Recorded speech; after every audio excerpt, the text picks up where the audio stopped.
I don't regularly watch Mr. Beast, but I admire how he's basically turned YouTube into a craft.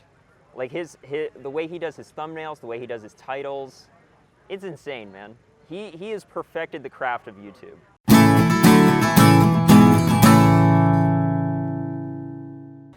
Hey there, friends. Jim Miller with Pure Gravel here with another episode of the Pre-Ride Show. We are on the grounds here at Kanuga for Belgian Waffle Ride, North Carolina. Get a few minutes to spend with Dylan Johnson. Man, yeah, thanks for having me. Right on. Yeah. You've had a pretty impressive year so far. Been out a lot of big races. What's the year been like for you? What have you been up to?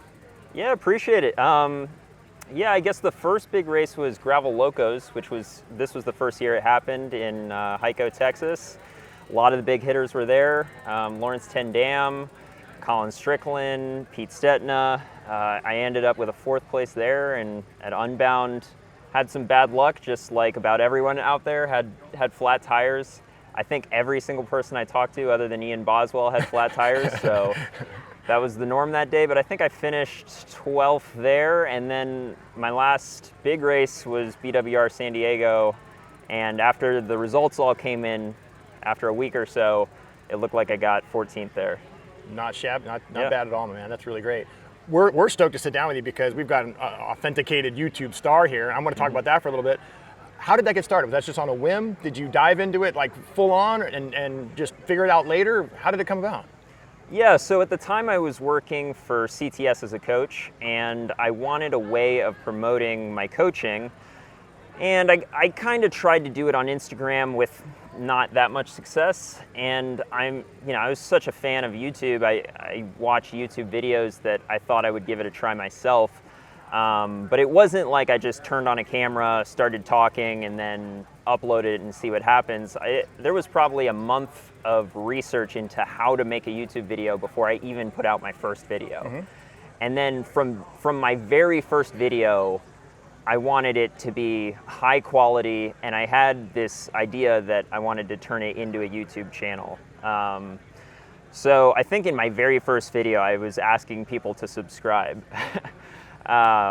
If I go back and watch those old videos now, I kind of cringe a little bit because the quality is not great and my presentation skills are not great. But it was a good start, and from there it just kind of gained traction, and kind of how YouTube channels do. If they've got a successful idea, it's kind of a snowball effect. Like the growth is slow at first, and then you get some momentum, and you get some more momentum, and before long you've got a big audience. You're very data driven though, and a lot of your stuff is very analytical. Was that very natural for you? Has that come natural, and that's part of your background, like educationally? Yeah, I have an exercise science degree, and when I was in college, we learned about how to read and look at scientific research, and that's kind of where my background was. And that's when I started coaching. I mean, that's kind of always how I've tried to answer questions, not just about coaching, but about really anything that I'm curious about. Is what does the research have to say about it? And that's just the approach that I naturally took to YouTube. And there are other YouTube channels very similar to mine in other spaces, like not the cycling space, so maybe the fitness space or the nutrition space. There's other channels like mine where they're constantly citing research, and I didn't see that in the cycling space, and I said there's a niche to be filled here. Because cyclists are into data, and the fact that there's not a person like this in the cycling YouTube space, there needs to be one. Like outside of the coaching world, perhaps, like the one-on-one where they would be able to crunch and analyze the data. Right. There was nobody talking to a broader, more of a mass audience. Yeah, exactly. I mean, there's podcasts like it. Like, for example, the Velo News, I don't think they're associated with Velo News anymore, but the Fast Talk podcast, I mean, they're constantly citing studies during that podcast. I really like that podcast, but there wasn't a YouTuber doing it. And you're not afraid to tackle the tricky subjects too, and I give you credit for that, because that can oftentimes open yourself up to a lot of criticism and critique. Is when you sit back and you look at your structure of how you're building and promoting your episodes, how do you go about that? Is it more just as the calendar allows, or if you find a particular tough subject, are you not afraid to just throw that right down and tackle it? Yeah, I do have a list of video ideas. I don't necessarily stick to it. Sometimes if I just get, sometimes I just on a whim have an idea, oh, I need to do this idea.